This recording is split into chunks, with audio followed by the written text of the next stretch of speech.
যারা গর্ভবতী নারী রয়েছেন বা প্রেগন্যান্ট অবস্থায় কারো যদি থাইরয়েড গ্ল্যান্ডের সমস্যা থেকে থাকে বা নতুন করে থাইরয়েড গ্ল্যান্ডের সমস্যা তৈরি হয়, সেই ক্ষেত্রে আপনারা কিভাবে ম্যানেজ করেন এবং আপনাদের পরামর্শ কী? অনেক ধন্যবাদ। আসলে প্রেগনেন্সি একটা স্পেশাল সিচুয়েশন, তাই না? ৯ মাসের মধ্যে অনেক তার ডায়নামিক চেঞ্জ হতে থাকে, তার বডির অনেক গতি প্রকৃতি চেঞ্জ হতে থাকে এবং প্রেগনেন্সি হওয়ার জন্য কিন্তু থাইরয়েড হরমোনটা খুব এসেনশিয়াল।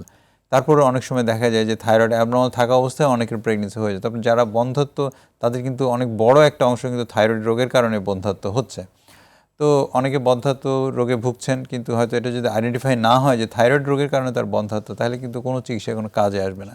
সুতরাং আমরা খুবই গর্বিত, আমাদের গাইনোকোলজিস্টরা কিন্তু অনেক আপডেটেড এবং তারা কিন্তু প্রেগনেন্সি কেউ যদি নিতে চায়, প্রেগনেন্সির আগে তো অনেক সময় ডাক্তারের কাছে যায়, তারা কিন্তু অনেক টেস্ট করেন, তার মধ্যে কিন্তু থাইরয়েডও একটা।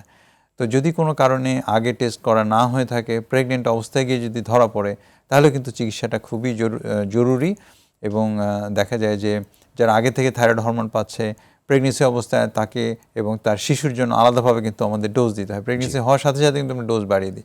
আর নতুনভাবে যদি ধরা পড়ে, তাহলে ফুল ডোজে, নর্মালি কী করি আমরা, অল্প ডোজ দিই, তারপর আস্তে আস্তে শুরু করে আস্তে আস্তে বাড়াই।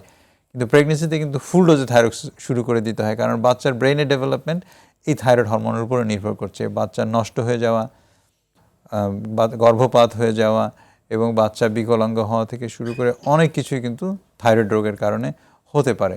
তো সেজন্য নর্মালি আমরা যেটা করি, 3 থেকে 6 মাস পর পর থাইরয়েডের রোগের জন্য আমরা টেস্ট করি। কিন্তু প্রেগনেন্সি অবস্থায় কিন্তু প্রতি মাসেই আমরা থাইরয়েড টেস্ট করার জন্য আমরা এনকারেজ করি সমস্ত ডাক্তারদের, যেন তারা যেন প্রতি মাসেই রোগীদেরকে সচেতন করার চেষ্টা করি, প্রতি মাসেই যেন তারা TSH নামক যে পরীক্ষাটি আছে সেটা করে কিন্তু থাইরয়েডের যে ডোজটা অ্যাডজাস্ট করা, এটা কিন্তু খুব সূক্ষ্মভাবে অ্যাডজাস্ট করতে হয়, তাতে মা এবং শিশু দুজনেরই সুস্বাস্থ্য নিশ্চিত হয়।